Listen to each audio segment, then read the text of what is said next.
በስመ አብ ወወልድ ወመንፈስ ቅዱስ አሃዱ አምላክ አሜን።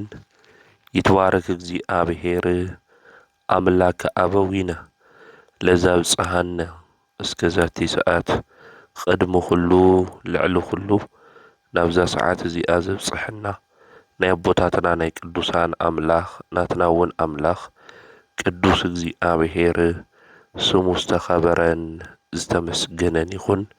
እማ አምላክ ወላዲተ አምላክ ቅድስተ ቅዱሳን ድንግል ማርያም ስለ ፍጹም አዶነታ ስለ ፍጹም ክብርሃ ክብርን ምስጋናን ይብጻሕያ። ከምኡ እውን ቅዱሳን አቦታትና ቅዱሳን አዴታትና ብዝተውሃቦም ክብሪ መጠን ኩሉ ምስጋና ይብጻሕዮም። ኣብ ዝተፈላለየ ዓለም ኮይንኩም እዚ መንፈሳዊ ሚድያ እዚ እትከታተሉ ስድራ እግዚአብሔር ኣብ መስቀል ተሰቂሉ ፍጹም ዝኾነ ሰላሙ ብዝሃበና ብኢየሱስ ክርስቶስ ፍጹም ሰላም ከመይ ትጸንሑ ከመይ ትኾኑ ሰላም እግዚአብሔር ምስ ኩላትኩም ይኹን። እንኳዕ ንጻዲቁ ንኣቡነ ኣረጋዊ ክብረ በዓል ብሰላም ኣብጽሐኩም። ከምኡ እውን ብለምዓንቲ ዓመታውን ወርሓውን ክብረ በዓሎም ዝኾነ ቅዱሳን ብሰላም ኣብጽሐኩም ኣብጽሕና። ብኦርቶዶክሳዊት ተዋህዶ ቤተ ክርስቲያን ዕለት 14 ኩሉ ሻዕ ናይ ጻዲቁ ናይ ኣቡነ ኣረጋዊ ክብረ በዓል ንገብር ኢና። እዞም ጻዲቅ እዚኦም ኣቡነ ኣረጋዊ ናይ ቤተ መንግስቲ ናብራ ገዲፎም ብናይ ክርስቶስ ፍቕሪ ዝመነኑ ጻዲቅ ኣቦና እዮም። ጻዲቁ ኣቡነ ኣረጋዊ መን እዮም? ካብ ጻዲቁ ኣቡነ ኣረጋዊስ እንታይ ኢና ነመሃር ዝብል ክንምልከት ኢና። ካፍቶም ቅዱሳን ጻድቃናት እንብሎም ናይዚ ዓለም እዚ ሃፍትን ንብረትን ሹመት ሽልማትን ኒዒቑ ካብ ቤተ መንግስቲ ወፂኡ ድማ ገና ብህፃንነቱ ነዚ ዓለም እዚኣ ገዲፉ ዝመንኮሰ ጻዲቁ ኣቦና ኣቡነ ኣረጋዊ እዩ። እዚ ጻዲቅ ኣቦና ኣቡነ ኣረጋዊ ናይ ትውልዲ ዓዱ ኣብ ሮማ እዩ። ወለዱ ድማ ናይ ሮማ ንግስታት እዮም ነይሮም። ኣቦኡ ንጉስ ይስሐቅ ይበሃል፣ ኣዲኡ ድማ ንግስቲ ዕድና ትበሃል። እዚኦም ክልቲኦም ኣብ ሮማ ነገስታት ኮይኖም እግዚአብሔር ዝፈርሑን ዘኽብሩን እዮም ነይሮም። ከመይ ደስ ይብል ወገናተይ! ኣብ ናይ ዓለም ንግስና ኮይኖም ስልጣን ተባሂብዎም ናይ ዓለም ክብሪ ናይ ዓለም ዝና ናይ ዓለም ስልጣን ዝተቐመጥዎ ወንበር ኣምላኾም ቅዱስ እግዚአብሔር ካብ ምምላኽ ካብ ምፍራሕ ካብ ምኽባር ናብ ድሕሪት ዘይመለሶም ቅዱሳን እዮም። ንሕና ኣብዚ ዓለም እዚ ንነብር ኣምላኽና ቅዱስ እግዚአብሔር ንከይነምስግኖ ንዑ ንከይነምልኽ ናብ ድሕሪት ዝምልሰና ዘሎ ናይ ዓለም ፍትወት እዩ፣ ናይ ዓለም ጉዳይ እዩ ወገናተይ። እዚኣቶም ግን ብዓለም ፍቕሪ ልቦም ዘይተማረኸ ነገስታት እዮም ነይሮም። እዞም ነገስታት እዚኦም ድማ ዝተባረኸ ውላድ ኣምላክ ቅዱስ እግዚአብሔር ንክህቦም ድማ ይጽልዩ ነበሩ። ጥሪ 14 ድማ ጻዲቁ ኣቡነ ኣረጋዊ ተወለዱ። ወለዶም ድማ ዘሚካኤል ኢሎም ሹም ኣውጽኡሉ። ዘሚካኤል ድማ ወለዱ እግዚአብሔር ብምፍራሕ ንክነብር ናይ እግዚአብሔር ምፍራሕ ከምኡ እውን ናይ ጽድቂ መንገዲ ክነግርዎ ዝኽእሉ ቅዱሳት መጻሕፍቲ እናንበበ ክዓቢ ገበርዎ መንፈሳዊ ትምህርቲ ንክመሃር ገበርዎ እዚ ጻድቅ እዚ ዘሚካኤል ድማ መንፈሳዊ ትምህርቲ እናተመሃረ ድማ ዓበየ ክንሕጽየካ ኢና ድማ በልዎ ኣቦና ጻዲቁ ኣቡነ ኣረጋዊ ካብ ዝነበሮም ናይ ክርስቶስ ፍቕሪ ዝተለዓለ ሓዳር ክምስርቱ ኣይደለዩን ስለዚ ናብ ዳውናስ እትበሃል ገዳም እዮም እዞም ጻዲቅ እዚኦም ኸይዶም ሰብ ዓለም ኣትሪፉ ነፍሱ እንተጐደአ እንታይ ይጠቕሞ ዝብል ኣብ ቅዱስ መጽሓፍ ዝተጽሓፈ ቃል ኣብ ልቦም ሰሌዳ ኣቐሚጦምዎ ነይሮም ስለዚ ኣብዚ ዓለም እዚ ሹመት ተዋሂቡኒ ኽብሪ ተዋሂቡኒ እንተነበርኹ ግዝያዊ እዩ ስለዚ ዘለዓለማዊ መንገዲ ክደሊ እኒአኒ ኢሎም ናብ ዳውናስ ገዳም ድማ ኸዱ ኣብቲ ገዳም እሱ ድማ ኣበሜኔት ዝነበሩ ኣባ ጳግሜስ እዮም ናብ ኣባ ጳግሜስ ናይቲ ገዳም ኣበሜኔት ድማ ኸይዱ ጻዲቁ ኣቡነ ኣረጋዊ ዝመጸሉ ነገር ድማ ከመንኩስ ምዃኑ ነገሮም ኣብዚ ግዜ እዚ ኣባ ጳግሜስ ከምዚ ኢሎም ተናገሩ ኦ ወደይ ንስኻ ወዲ ንጉስ ኢኻ ስለዚ ወዲ ንጉስ ስለ ዝኾንኻ ናይ መንግስቲ ወራሲ ኢኻ መምንኳስ በመንኩስና ብምናኔ ምንባር ንዓኻ ኸመይሉ ይከኣል ኢሎም ተዛረብዎ ጻዲቁ ዘሚካኤል ድማ ቅዱስ ኣምላኽ እግዚአብሔር ከኽእሎ ከም ዝኽእል ናይ ምንኩስና ፈተና ድማ ክፍትንዎ ንኣባ ጳግሜስ ድማ ተናገረ ናቦይ መንግስቲ ሓላፍን ምድራውን እዩ ዘይሓልፍ ዘይጠፍእ ዘለዓለማዊ መንግስቲ ድማ ክወርስኒ ኢሉ ንኣባ ጳግሜስ ተናገሮም ኣብዚ ግዜ እዚ ኣባ ጳግሜስ እናገሮም እንተሎ ብጣዕሚ እዮም ተደኒቖም ካብ ኣነጋግርኡ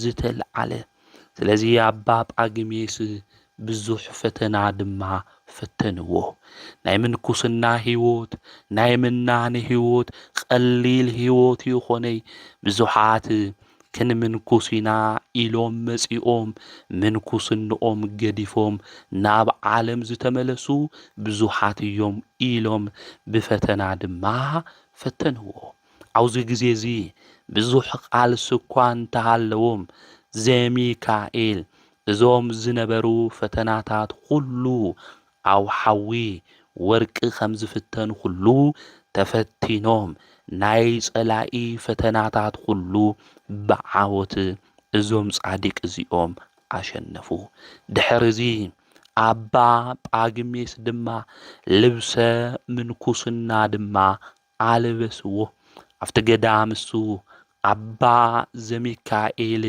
ብትግሃት ኾይኑ እናገልገለ ነበረ ናይዚ ጻዲቅ እዚ ዝና ድማ ኣብ ሃገረ ሮም ሁሉ ተሰምዐ ብዚ ናይ ንጉስ ወዱ መንኩሱ እዩ ክበሃል እንተሎ ዘይንኡ ድማ ናይዚ ጻዲቅ እዚ ምስ ሰምዑ ሸውዓተ ቅዱሳን ድማ መጽኡ ኣባ ሊቃኖስ ካብ ቁስጥንጥንያ መጸ ኣባ ይምዓታውን ኣባ ጻህማ ካብ አንጾኪያ ኣባ ጉባ ካብ ቅልቅያ ኣባ ኣፍጼ ድማ ካብ ኤስያ ኣባ ጴንጤሊዮን ካብ ሮማ ኣባ ኣሊፍ ድማ ካብ ቂሳርያ ጻዲቁ ኣባ ዘሚካኤል ናብ ዘለውዎ ገዳም ድማ መጽኡ እዞም ጻዲቅ እዚኦም ናይ መንግስቲ ርስትን ወንበር ስልጣንን የደሊ ኢሎም ኩሉ እናሰኣኑ ድማ ኣምላኾም ቅዱስ እግዚአብሔር ብትብዓት ኾይኖም ስለ ዘገልገሉ ናይዚ ጻዲቅ እዚ ወዲ መንግስትን እናሃለወ ከም ዝመነነ ናይዚ ዓለም እዚኣ ናብራን ጣዕማን ኩሉ ከም ዝነዓቐ ተመልኪቶም ናቱ ህይወት ማሪኽዎም እዞም 7 ቅዱሳን እዚኦም ከመንኩሱ ድማ መጽኡ። ከመንኩሱ ምስ መጽኡ ድማ ብኣባ ጳግሜስ ንብዙሕ ዓመታት ናይ ምንኩስና ስርዓት ከምኡውን ስርዓተ ማህበር ድማ ተማሃሩ። እዚ ምስ ተማሃሩ እዞም 7 ቅዱሳን እዚኦም ድማ መንኮሱ። ኣዲኦም ንግስቲ ዕድና ናይ ወዳ ዜና ሰሚዓ ናፍቲ ገዳም እሱ መጽእት። ናፍቲ ገዳም እሱ መጺኣ ንውላዳ ክትረኽቦ እያ ደልያ ነይራ። ነገር ግን ጻዲቁ ኣቡነ ዘሚካኤል ኣቡነ ኣረጋዊ ግን ኣደይ ስለ ዝኾነት ከምኡውን ኣደይ ንዓ ተመለስ እንድሕር ኢላትኒ እምቢ ክብላ ስለ ዘይኽእል ስለዚ ኣነ መጺኤ ክረኽባ ይኽእልን ኢሉ ናይቲ ገዳም ኣበምኔት መለሰሉ ጻዲቁ። ኣብዚ ግዜ እዚ ንሳ ዝመጸቶ ዓላማ ናብ ዓለም ክትምልሶ ዘይኾነስ ወደይ እኳ ገና ብንእሽቲኡ እንድሕር መልኪሱ ናይዚ ዓለም እዚ ጣዕማ ኩሉ እንድሕር ኒዒቑ ኣነ እውን ከመንኩስ እየ ኢላ እያ መጺኣ። ብወዳ ናይ ምንኩስና ዜና ሰሚዓ ስልጣና ሃፍታ ንብረታ ኩሉ ሓዲጋ ኣዲኡ ንግስቲ ዕድና እሙሆይ ዕድና ኮይና ኣብ ደቂ ኣንስትዮ ገዳም ድማ ኣተወት። መነኮሳት ኩሎም ድማ ንኣባ ዘሚካኤል መራሒኦም ገበርዎ። ብኣካለ ስጋ ህፃን ኮይኑ እናሃለ ናይ ኣእምርኡ ብስለት ሪኦም ናይ ህይወት መንገዱ ድማ ዝመርሐና እዩ ኢሎም ኣቡነ ኣረጋዊ ኢሎም ሹም ኣውፂኦምሉ እዮም። ኣረጋዊ ኢሎም ብሉሕ እዩ ፈላጥ እዩ ክብሉ እንተለዉ ከም ኣረጋዊ ከም ዓብይ ሰብ ድማ ንዝተበኣሰ ሰብ ዘተዓርቕ ሰላም ድማ ዘውርድ ናብ ህይወት መንገዲ ዝመርሐና ናይ ኣእምሮ ብስለት ዘለዎ እዩ ኢሎም ኣቡነ ኣረጋዊ ኢሎም ሹም ኣውፅኡሉ። እዚ ጻዲቅ እዚ ኣብ ገዳም ዳውናስ ብዙሕ ናይ ጽድቂ ስራሕ እናሰርሐ ብጾምን ብጸሎትን ብስግደትን ድማ ተወሲኑ እናጸለየ መንፈሳዊ ተጋድሎ ድማ እናፈጸመ 7 ዓመት ድማ ኣብቲ ገዳም እሱ ተቐሚጡ እዩ። እዚ ዘመን እዚ ጻዲቁ ኣቡነ ኣረጋዊ ዝነበረሉ ዘመን ድማ ናይ ካቶሊክ ሃይማኖት ኣብ ልዕሊ ኦርቶዶክስ ተዋህዶ እምነት ዝኣምኑ ዓብይ ተጽዕኖ ዝፈጥሩሉ ግዜ እዩ ነይሩ። ጻዲቁ ኣቡነ ኣረጋዊ እቶም ካልኦት 7 ቅዱሳን ድማ ንሓቂ ሓቂ ንሓሶት ድማ ሓሶት በሉ ኢና ተባሂልና። ስለዚ ክርስቶስ ብተዋህዶ ኸቢሩ እዩ። ክልተ ባህሪ ዝበሃል ትምህርቲ ድማ ክሕደት እዩ ኢሎም ብድፍረት ተቃወሙ። ኣብዚ ግዜ እዚ ናይ ካቶሊክ እምነት ድማ ኣብ ሮማ ቫቲካን ቤተ ክርስቲያን ብገንዘብ በዝሒ ድማ ሃይማኖታት ተስፋሕፍሕ ስለ ዝነበረት ነዞም ቅዱሳን እዚኦም ድማ ምስዳድ ጀመረት። ጻዲቁ ኣቡነ ኣረጋዊ ናበይ ቦታ ኸይደ ክምንንኒ እኒሉ ይሓስብ እዩ ነይሩ። መልአከ እግዚአብሔር መጺኡ ድማ ናብ ዓድና ኣምጺኡ እዩ። ናብ ኣክሱም መጺኦም ኣብ ኣክሱም ዘሎ ስርዓት ከምኡውን ምእመናን ኣምልኮት እግዚአብሔር ከመይ ከም ዘምልኹ ተመልኪቱ ሃገረ ቅዱሳን እዩ ኢሉ ሪኡ ምስ ደቀ መዝሙሩ ምስ ማትያስ እዩ መጺኡ ነይሩ። ተመሊሱ ናብ ሮማ ድማ ኸደ። ኣብ ዓድና ድማ ዝረኣዮ ነገሩ ሁሉ ነዞም ቅዱሳን እዚኦም ነገሮም እዞም ቅዱሳን እዚኦም ድማ ናውዚ ንክመጹ ደለዩ እግዚአብሔር ፍቃዱ ኮይኑ ድማ እዞም 8 ቅዱሳን እዚኦም ናብ አክሱም መጹ ኣብ አክሱም ከመጹ እንተለዉ ነጊሱ ዝነበረ ንጉስ አልአሚድ እዩ ነይሩ ንጉስ አልአሚድ ምስ ነገሰ ድሕሪ 5 ዓመት እዞም ቅዱሳን እዚኦም ቅዱስ ሚካኤል እናመርሖም ናብ አክሱም መጺኦም እዮም ኣብ አክሱም ምስ መጹ ድማ ኣብቲ ዘመን እሱ ዝነበረ ንጉስ ኣብ አክሱም ዝቕመጥሉ ቦታ ድማ ሓቦም ግዕዝ ምስ ተማሃሩ ናይ ግዕዝ መጻሕፍቲ ድማ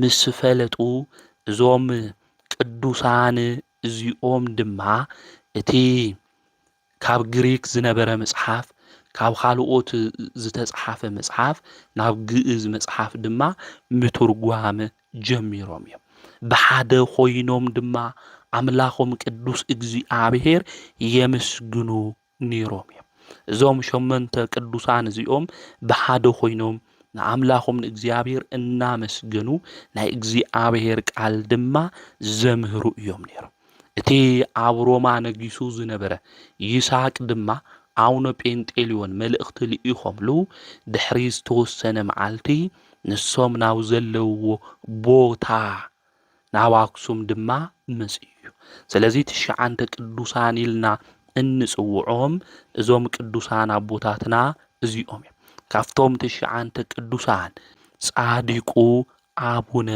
አረጋዊ እዩ እዚ ጻዲቅ አቡነ አረጋዊ ቁጽሩ ምስቶም 9 ቅዱሳን ናብ ዓድና ዝመጽዮም ኣብ ቤተ ቀጢን ድማ ዝተባሃለ ብጸሎት ተጸሚዶም ክነብሩ እንተለው እግዚአብሔር አምላኽ ድማ ይግለጸሎም ነይሩ ብጸሎት ክልምኑ እንተለው እናተገለጸ መላእክት ድማ ይረጋግዑዎም ነይሮም ድንቅ ዝኾነ ተአምራት ድማ ይገብሩ ነይሮም መላእክት ኩሉ ሻዕና መጹ የጽናዓንዕዎም ነይሮም ጌታ ኢየሱስ ክርስቶስ እውን ምስኦም መጺኡ ይግለጸሎም ነይሩ ከመይ ዝበለ ዕድልቲ ወገናተይ ኣብ አክሱም ኮይኖም ኣብ ቤተ ቀጢን ድማ ቦታ ተዋሂቦም ብጸሎት ተጸሚዶም እናሃለው ብኸምዚ መንገዲ እዮም እዞም ቅዱሳን እዚኦም ዝነብሩ ነይሮም እዞም ቅዱሳን እዚኦም ብዙሕ ተአምር እዮም ገይሮም ካብኦም ማእኸል እምባ ዘፍለሰኒኦ ባሕሪ ከፊሉ ደረቕ መንገዲ ዝገበረ ስንዳይ ዘሪኡ ብቅጽበት ን9 ሰዓት መስዋዕቲ ቁርባን ዘብጽሐኒ እዩ ስለዚህ እዞም ቅዱሳን እዚኦም ብክደተ እግሮም ዓድና ቀዲሶማ ዓድና ባሪኾማ እዮም ነዚኢና እውን ሃገረ ቅዱሳን እናበልና እዛ ምድራ ጋይስት እዚኣ እንጽውዓ እንናገረላ ንጉስ አልአሚድ ድማ ምስ ሞተ ሻልሻይ ንጉስ ታዚር ድማ ምስ ነገሰ ኸምዚ ኢሎም ተናገሩ ተፈላሊና ክንጸሊ በዓቲ ሒዝና ድማ እናጸለና ናይ እግዚአብሔር ቃል ክነምህርኒ እናይሎም ብሓደ ልቢ ወሰኑ አቡነ ሊቃኖስ ደብረ ቆናጽል አቡነ ጴንጤልዮን 2 ምዕራፍ ርሕቕ ኢልኻ ኣብ አክሱም አካባቢ ዝርከብ አቡነ ይስሐቅ መደራ አቡነ ጉባ እውን ናብ በዓቶም ናብ ገዳሞም ብፍላይ አማጮው አካባቢ ገዳም እኒእዎም እዩ ኣቦ ጉባ ከምኡ እውን አቡነ ጻማ አቡነ ይምዓታ ኣብ ገርዓልታ አቡነ አፍጼውን ኣሕሳኣ ናብ ዝበሃል ቦታ ኸይዶም እዮም አቡነ አፍጼውን ናብ ይሓ እዮም ኸይዶም ማለት ስለዚህ እዞም ቅዱሳን እዚኦም ናንባዕሎም በዓቲ ሒዞም ማለት እዩ ጻዲቁ አቡነ አረጋዊ ድማ ማትያስ ዝተባሃለ ደቀ መዝሙሮም ከምኡ እውን አዲኦም እሞሆይ እድና ሒዞም ርሕቕ ናብ ዝበለ ቦታ ድማ ኸዱ ርሕቕ ናብ ዝበለ ቦታ ምስ ኸዱ ድማ ኣብ ሓንቲ ሓረግ ኾይኖም ኣዕሪፎም ጻዲቁ አቡነ አረጋዊ ዘዕርፉላ ቦታ ድማ ምርኣይ ጀመሩ። ክሪኡ እንተለዉ ድማ ሓደ ዓብዪ እምባ ድማ ተመልከቱ። እቲ እምባ እሱ ሪኦሞ ድማ ጻዲቁ አቡነ አረጋዊ ኣብኡ መዕረፊኦም ንክኾን ንእግዚአብሔር ኣምላክ ድማ ለመንዎ። ነገር ግን እቲ እምባ መውፅኢ የብሉን። ብምንታይ ናውዚ እምባ እዚ ክወፅእ እየ ኢሉ ንኣምላኹ ንቅዱስ እግዚአብሔር ድማ ዝጻዲቅ እዚ ጸለየ ለመነ።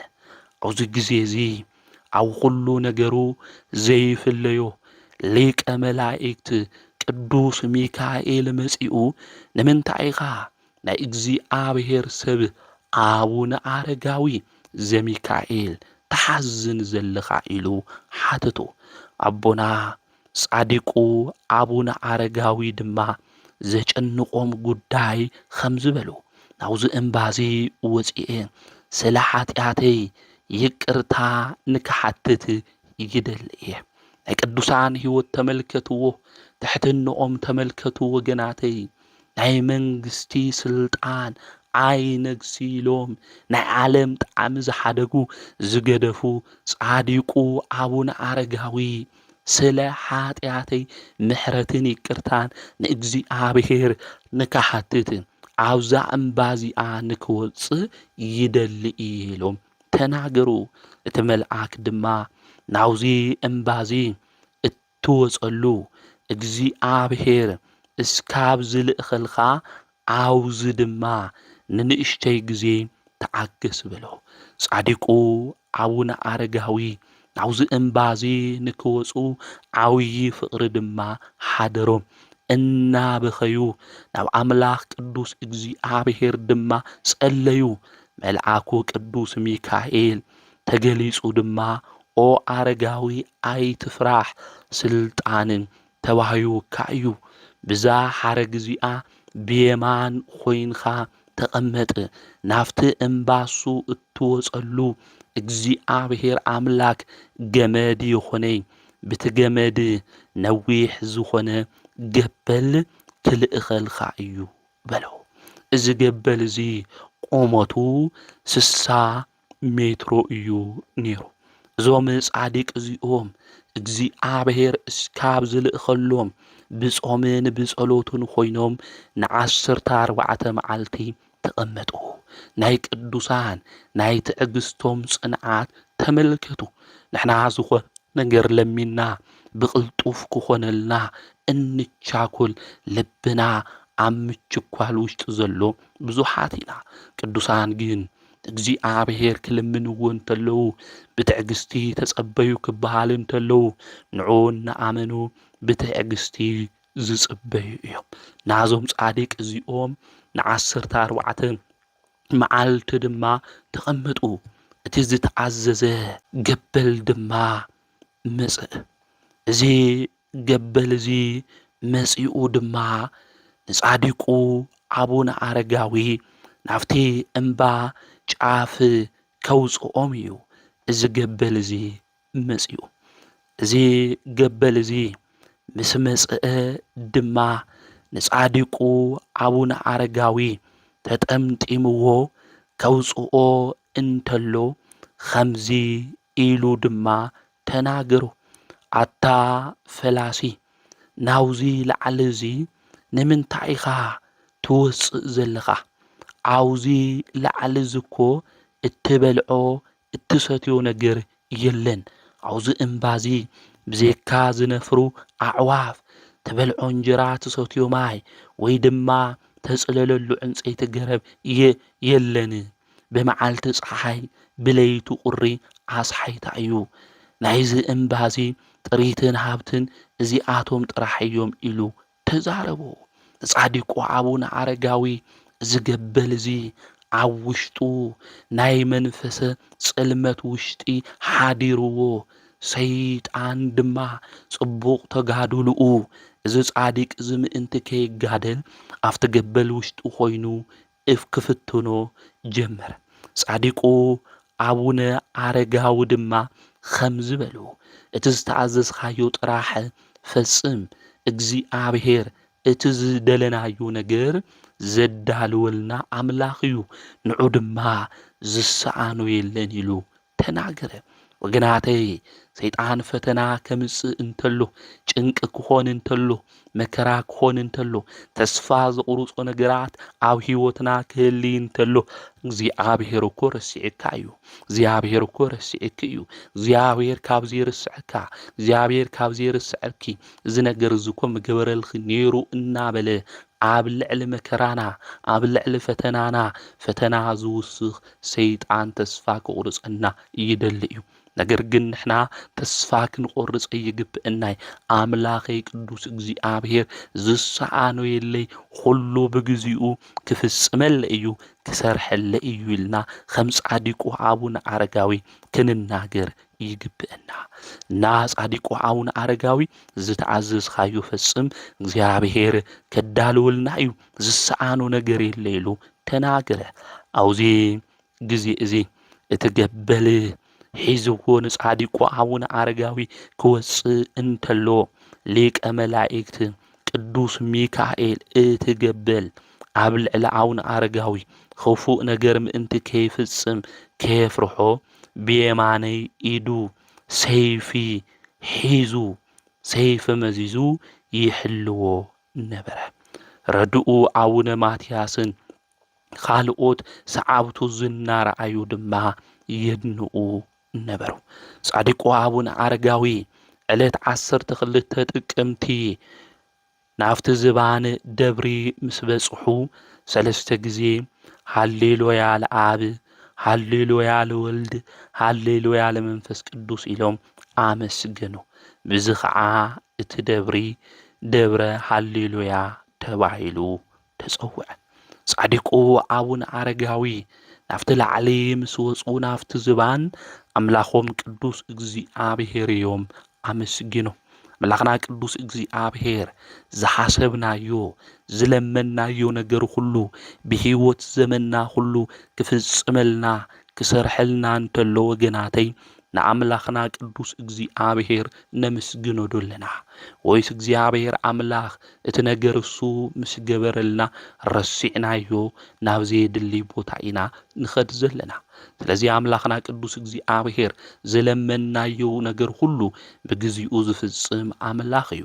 እቲ ብግዚኡ ዝፍጽም ዝሰርሕ ኣምላኽ ቅዱስ እግዚኣብሔር ሓሳብ ልብና ክፍጽመልና እንተሎ ከም ጻዲቁ ኣቡነ ኣረጋዊ ዓለም ቅድሚ ምፍጣሩ ዝነበረ ቀዳማዊ ዓለም ድማ ኣሕሊፉ ዝነብር ዳሕራዊ ሃሌሉያ ኣብ ከምኡውን ወልድ መንፈስ ቅዱስ ኢልና ንስላሴ ክነምስግን ይግብአና ማለት እዩ።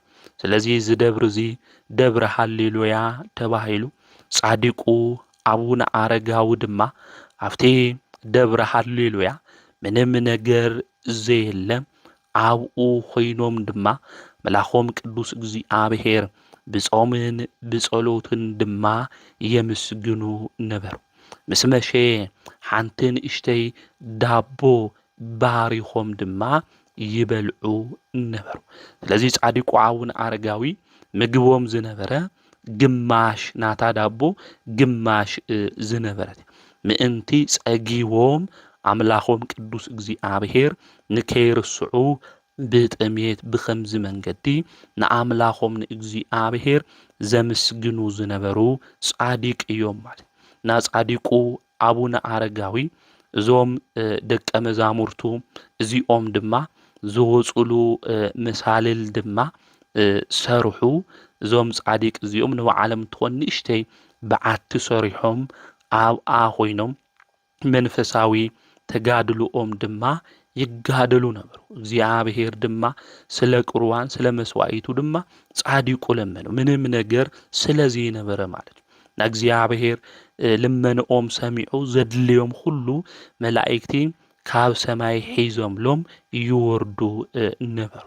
ጻዲቁ አቡነ አረጋዊ ብዘይ ምድቃስ ብጾምን ብጸሎትን ብስግደትን ድማ ይተግሁን ይብርትዑን ድማ ነበሩ።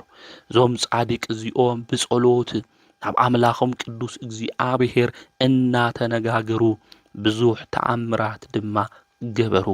ዝሓመሙ በአልጋ ድማ ተሸኪሞም ዘምጽእዎም ሰባት ሁሉ ድማ ብሕማም ዝሳቀዩ ዝነበሩ ብጸሎቶም ኃይሊ ይፍወሱ ነይሮም። ንዘይኣመኑ ሰባት ድማ እዞም ጻዲቅ አቦና እዚኦም እናምህሩ ይእምንዎም ነበሩ። ንዓድና ድማ ብርሃን ዘብርሁ ጻዲቅ መናኒ ኾኑ አቡነ አረጋዊ። ኣብቲ ግዜ እሱ ንጉስ ዝነበረ ሃፄ ካሌብ ድማ ንጻዲቁ አቡነ አረጋዊ ናይ ጻዲቅ ሰብ ጸሎት ግዳጅ ትፍጽም እያ፣ ኃይሊ ድማ ትህብ እያ፣ ኣብ ልዕሊ ጸልእተይ ድማ ብዓወት ንክጎናጽፍ ጸልዩ ለይሉ ንጻዲቁ አቡነ አረጋዊ ከምኡውን ንአቡነ ጴንጤሌዎን ሓቲትዎም ነይሩ እዩ። ጻዲቁ አቡነ አረጋዊ ድማ እግዚአብሔር አምላክ ክተሽንፍ ክገብረካ እዩ፣ ኃይሊ ድማ ክህበካ እዩ ኢሎም ተናገሩ። አውዚ ጊዜ እዚ ሃፄ ካሌብ ኸይዱ ተዋጊኡ ኣብ የመን ዘሚቱ ኣብ የመን ዝነበረ ዘጭክን ጨካን ዝነበረ ከምኡውን አሕዛባዊ ኣሸኒፉ ተመሊሱ እዩ። ኣሸኒፉ ምስ ተመለሰ ድማ ሃፄ ካሌብ ኣብ አቡነ ጴንጤሌዎን ገዳም ን12 ዓመታት ኣብኡ ብምናኔ ህይወቱ ኣሕሊፍዎ እዩ። ስለዚ ንሃፄ ካሌብ ወዶም ዝኾነ ሃፄ ገብረ መስቀል ድማ ቤተ ክርስቲያን ሰሪሕሎም እዩ ንጻዲቁ አቡነ አረጋዊ። እዚ ቤተ ክርስቲያን እዚ ኣብ ውሽጡ ድማ ብድንጋሌ ስጋ ብድንጋሌ ነፍሲ ዝጸንዐት ናይ እመቤትና ናይ ድንግል ማርያም ብስማ ዝተሰየመ ብወርቅን ብብርን ዘጌጸ ታቦት ድማ እእትይውሉ እዩ። እዚ ንጉስ እዚ ሃፄ ገብረ መስቀል እቲ ቤተ ክርስቲያን እሱ ክሰርሕ እንተሎ ድማ ካፍቲ እምባ መውረድን መደየብን ነይርዎ እዩ። ነቲ ቤተ ክርስቲያን መስርሒ ማለት እዩ፣ መወጻጽኢ መሳልል ነይሩ እዩ ማለት።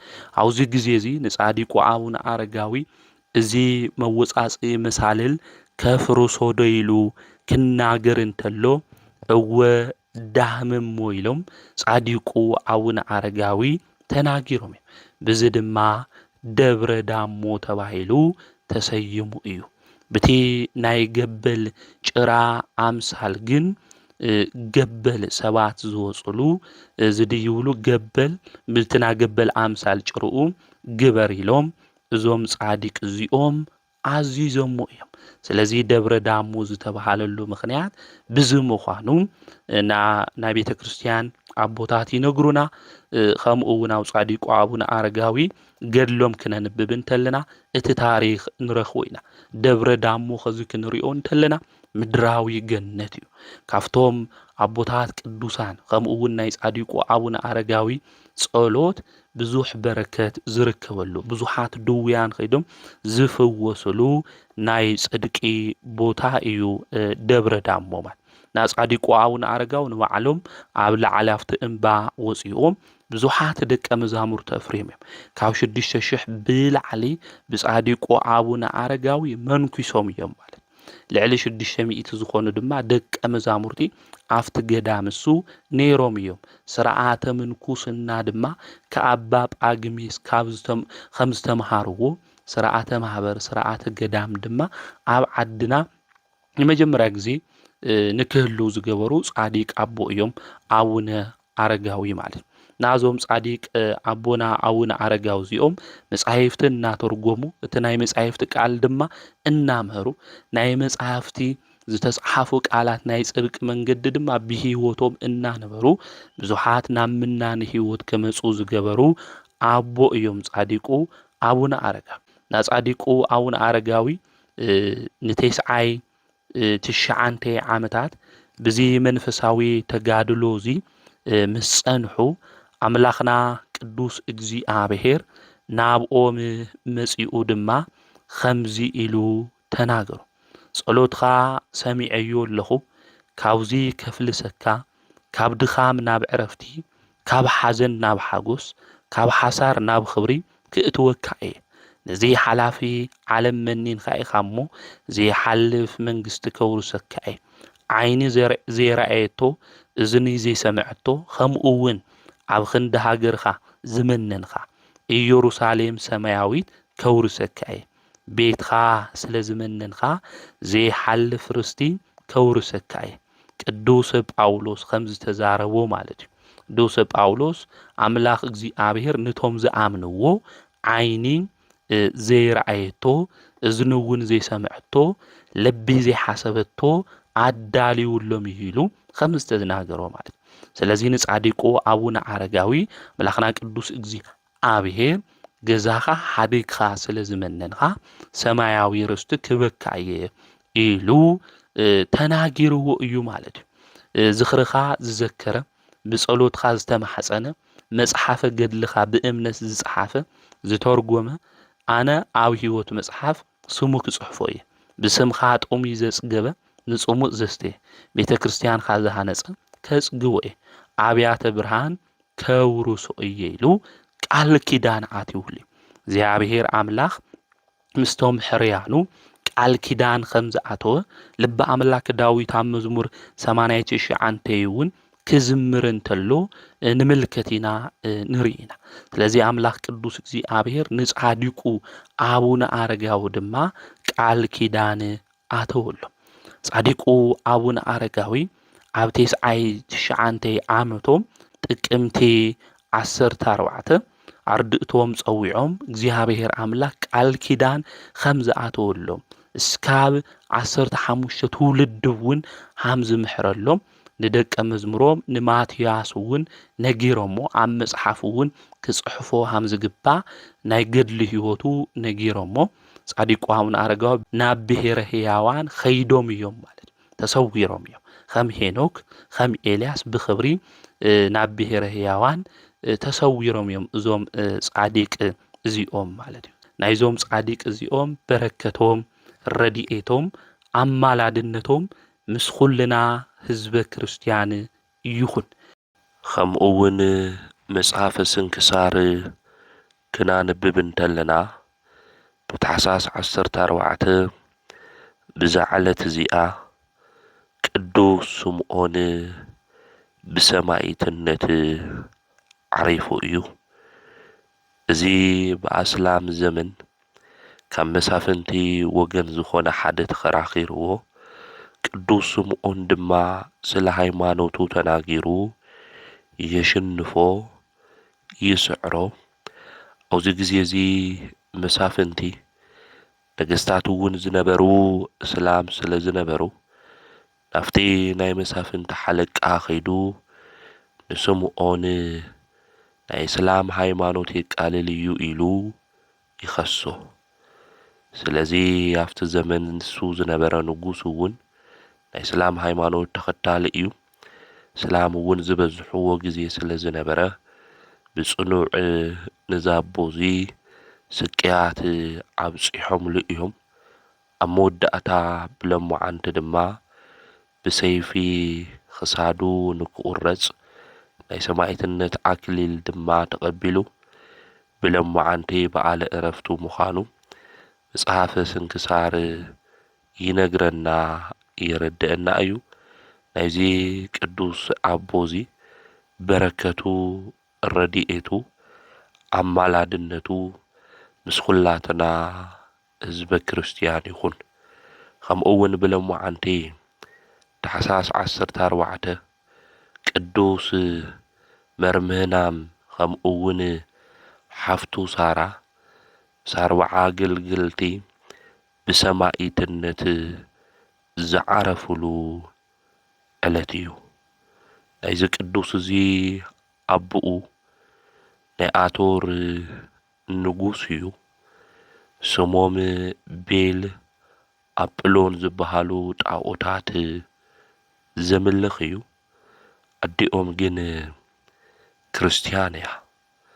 እዚ ቅዱስ መርምህናም ናብ ጫካ ኸይዱ ናብ ደኒ ኸይዱ ኣራዊት ክሃድን ንክፈቕደሉ ናብኡ ይልምኖ። ኣቦኡ ድማ ይፈቕደሉ። ናብ ኣዲኡ ኸይዱ ድማ ኣራዊት ክሃድን ናብ በረኻ ክኸድ ይብላ። ኣዲኡ ድማ ናይ ሰማይን ናይ ምድርን ኣምላኽ እግዚኣብሔር ኣብ ልዕሊኻ በረከት ይሕድር ኢላ መረቐቶ። ናይ ወለዲ ምርቓት ወገናተይ ጽቡቕ እዩ። ዕድመና ንክውስኽ ስራሕትና ንክሳኻዕ ናይ ወለዲ ምርቓት ንበረከትን ኣድላይን ጽቡቕን ምዃኑ ክንፈልጥ ክንርዳእ ይግብአና። ስለዚ ዛዲኡ እዚኣ ባረኸቶ። ድሕርዚ 40 ፈረስ ዝሓዙ ኣገልግል ትሒዙ ምቅሉብ ናብ ዝበሃል እምባ ኸይዱ ኣብኡ ሓደረ። ብለይቲ ናይ እግዚኣብሔር መልኣክ ጸውዖ። ኦ መርምህናኣም ተላዒልኻ ናብዚ እምባ ዝውፃእ ስሙ ማቴዎስ ዝተብሃለ ቅዱስ ሰብ ትረክብ ኢኻ። ንሱ ናይ ሕይወት ነገር ክነግረካ እዩ ኢሉ እዚ መልኣክ እግዚኣብሔር ይነግሮ። ምስ ወግሐ ናፍቲ እምባ ይወፅእ።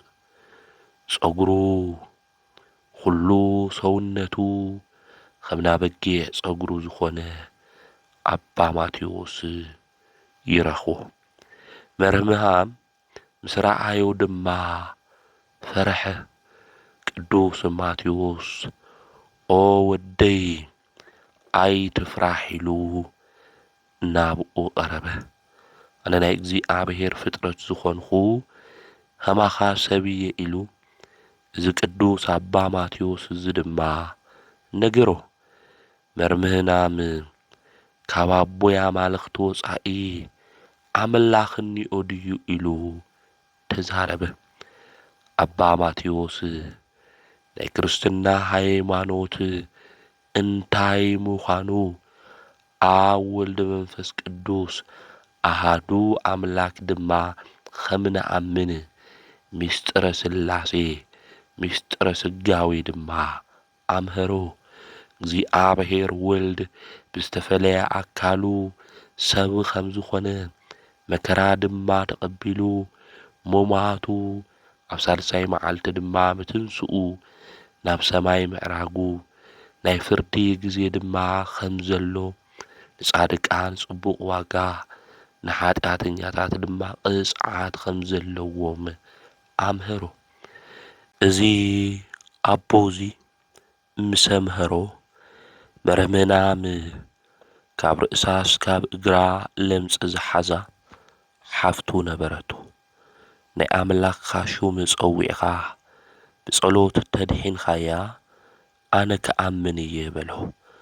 ኣባ ማቴዎስ ድማ እሺ ከድሕና እየ ንኽድ በሎ። ብሕብረት ኾይኖም ድማ ካፍቲ እምባ ወረዱ።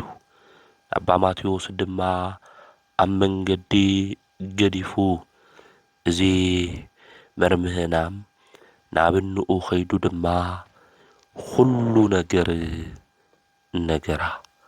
ሓፍቱ ብስውር ናብ ኣባ ማቴዎስ ወሰዳ። ኣባ ማቴዎስ ናብ እግዚኣብሔር ጸለየ። ከመዓትብ እንተሎ ናብ ምድሪ ድማ ኣማዕቲቡ ናይ መስቀል ትምህርቲ ገይሩ ነቲ መሬት ክነኽኦ እንተሎ ኣብዚ ጊዜ እዚ ማይ ካብ መሬት ድማ ከም ምንጭ ወፀ፣ ከም ባሕሪ ድማ ኾነ። ኢዱ እዚ ኣቦዚ ኣብ ልዕሊ ናይታ ናይ መርምህናም ሓፍቱ ኢዱ ገይሩ ጸለየላ። ብድሕሪ እዚ ድማ ኣጥሚቕዋ ብኣብ ብወልደ መንፈስ ቅዱስ ሹም ኣጥሚቕዋ። እቶም ሓሽከር ዝነበሩ 40 ሰባት እውን ተጠሚቆም ስጋው ወደሙ ተቀቢሎም ወዲያው ሳራውን ካብ ለምጻ ድሒና እያ ማለት እዩ። ድሕሪ እዚ ኣባ ማቴዎስ ስለ ዝኸበረ ስሙ ኣብ ልዕሊኡ ድማ ዝመጽእ መከራ እንታይ ምዃኑ ንኡ ጥራሕ ይኾነ ነቶም ካልኦት እውን ብምእማኖም ክርስቲያን ብምዃኖም ዝመጾም መከራ እንታይ ምዃኑ በኢየሱስ ክርስቶስ ብምእማኖም መከራ ሃም ልመጾም ኣብ መከራኦም ውሽጢ ድማ ክጸንዑ ሃም ልግብኦም መኺርዎም ማለት እዩ። ከምኡ እውን ጸሊሎም ብፍቕሪ ብሕብረት ኮይኖም ድማ ተሰነባበቱ ማለት እዩ። ቅዱስ መርምንኣም ናብንኡ ገዛ ኸደ ናብ ኣቦኡ የኸደ ምኽንያቱ ኣቦኡ ጣዖት ዘምልኽ እዩ። ኣቦኡ ድማ ዝነገር እዚ እንድሕር ፈሊጡ ክቐትሎ ስለ ዝኾነ ናብ ኣቦኡ የኾነ ይኸይዱ ናብንኡ ገዛ ኸይዱ። ኣቦኡ ግን ድሕሪ ተወሰነ ግዜ ሰሚዑ ብጣዕሚ ድማ ተናዲዱ ንወዱ ንክመጽእ ድማ መልእኽተኛታት ልኢኹ ኣገልገልቱ ዝነበሩ ንጉስ ስለ ዝኾነ ኣቦኡ ልኢኹ ንከምጽእዎ ቅዱስ መርምንኣም ግን ምስ ሓፍቱ ከምኡ እውን ምስቶም 40 ዝነበሩ ሰራዊት ኸይዱ ቅስራ ናብ ትበሃል እምባ ናብኣ ኸይዱ ድማ ተቐመጠ። ኣቦኡ ዝምስ ሰምዐ ካብ ለብሲ መንግስቲ ካብ ዘውዲ መኳንንቲ ክትኾን ኢኻ ስልጣነይ ድማ ክትርከበኒ ነዓ በልዎ ኢሉ ብናይ ዓለም ስልጣን ብናይ ዓለም ሽሞት ነቲ ወዱ ንክመጽእ እዩ እዛ ኣቦኡ እዚ ሓሲቡ። ንሱ ግን ነዞም ዝተለኣኹ ሰባት ተቆጥዖም ኣነ ክብሪ ምስጋና ንዑ ይኹን ናብ ጎይታና ኢየሱስ ክርስቶስ ፍጹም ዘይጠፍእ መንግስቲ እየ ዝደሊ እዚ ምድራዊ ጠፋኢ ዝኾነ መንግስቲ ኣይደሊ ኢሉ እዚ ቅዱስ እዚ ይናገር። ናይ ኣቶር ንጉስ ዝኾነ ኣቦኡ ድማ ብጣዕሚ ተቆጥዐ ተናደደ ልቡ ተፈረሐ ተተመለሰ ኢሉ ነቶም ኣገልገልቲ ምስኡ ክርስቲያን ዝኾኑ ዝተጠመቁ ናብ ቅስራ እምባ ድማ ዝኸዱ ኣብ ቅድሚኡ ቅተልዎም ተተመሊሱ ጽቡቕ እንድሕር ዘይተመሊሱ ግን ንኡን ንሓፍቱን ቅተልዎም ኢሉ ይእዝዝ። ቅዱስ መርምንኣም ሰሚዑ ዝተመነዮ ሁሉ እግዚአብሔር ንክህቦ ናብ እግዚአብሔር ድማ ጸለየ። ብሰማዕትነት ስለ ስሙ መስኪሩ ምሕላፍ እዩ ዝደሊ እዚ ቅዱስ እዚ ጸሎትኻ ተሰሚዑ እዩ ናይ ልብኻ ዝደለኻዮ ነገር ድማ ክወሃበካ እዩ ዝብል ካብ ሰማይ ቃል መጸ። ካብ ኃጢአት ወጻኢ ብልብና ዝሓሰብናዮ ሰናይ ነገር ኣምላኽና ቅዱስ እግዚአብሔር ንኹልና ይዓድለና ንኹልና ይሃበና። ድሕር እዚ ናይቶም ቅዱሳን ርእሶም ብሰይፊ ከም ሽንጉርቲ ድማ እንታይ ገበርዎም ቆረጽዎም። ናብ ጉድጓድ ውሽጢ ድማ ስግኦም ንክደብርዩ ንካቃጽሉ ሓሰቡ። ብዙሕ ዕንጨይቲ ኣኪቦም ናይቶም ቅዱሳን ሰማዕትነት ዝተቐበሉ ስግኦም ክረኽብዎ ይኽኣሉ። ምኽንያቱ እግዚአብሔር ሰዊርዎ ስለ ዝነበረ ኣብዚ ግዜ እዚ ንውፁፅታ ኾነ ፀሓይ ጸለመቱ። እቶም ወታደራት ፈሪሖም ናብ ድሕሪት ድማ ጎየዩ።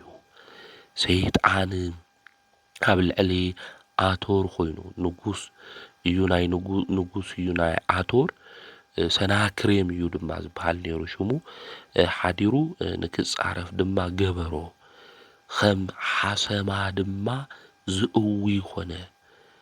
ናይ ቅዱስ መርምንኣም ኣዲኡ እዝሪኣ ናብ ኣባ ማቴዎስ መልእኽቲ ልኢኻ እዚ ቅዱስ ኣቦዚ ንክመጽእ ገበረት። ናይቲ ንጉስ ነገር ሁሉ ነገረቶ። ንሱ እውን ጸልዩ ኣብ ልዕሊ እቲ ዘይቲ ጸልዩ ማለት እዩ። ኣብ ልዕሊ ቅብኣ ቅዱስ ነቲ ንጉስ ቀብኦ። ሰይጣን እውን ብሓሰማ ኣምሳል ካብኡ ወፅአ። ኣብዚ ግዜ እዚ ንጉስ ብጎይታ ብኢየሱስ ክርስቶስ አሚኑ ንሱ ጥራሕ ይኾነ ቤተሰቡ ናይ ተዓዲ ሰው ሁሉ ድማ ተጠመቁ ማለት እዩ።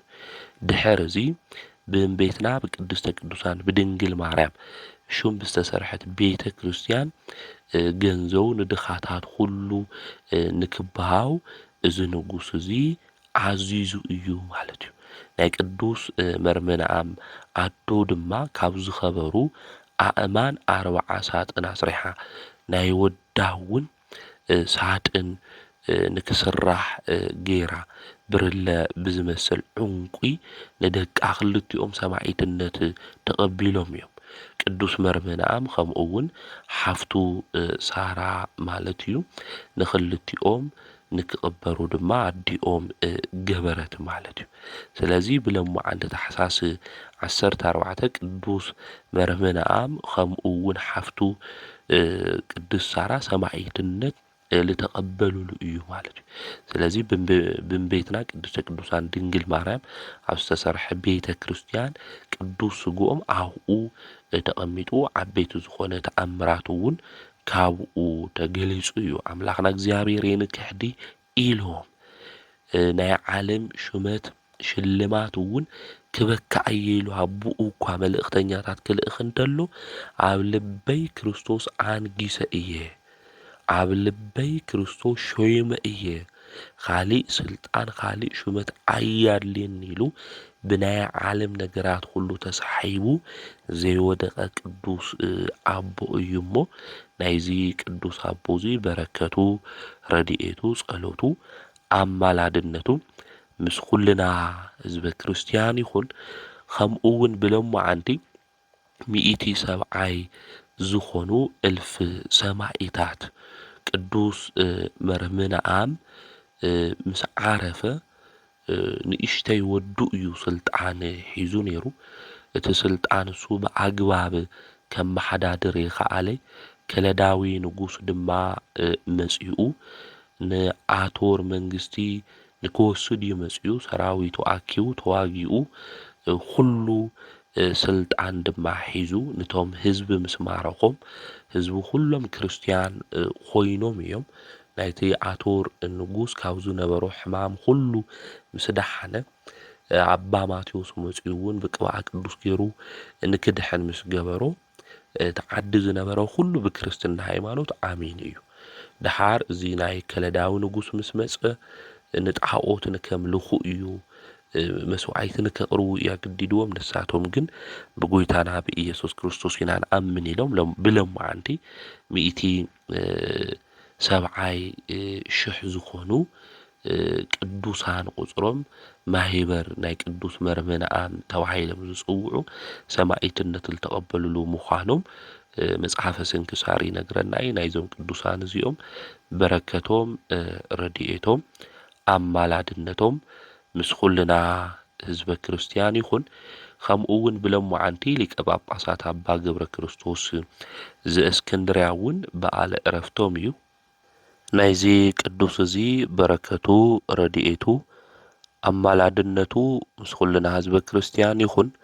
ከምኡውን ኤጲስቆጶስ ኣባ ኣሞኒዮስ ዘእስና እውን ብለሙዓንቲ ምስክርነቱ ሂቡ ብሰማዒትነት ዝዓረፈ ቅዱስ ኣቦ እዩ።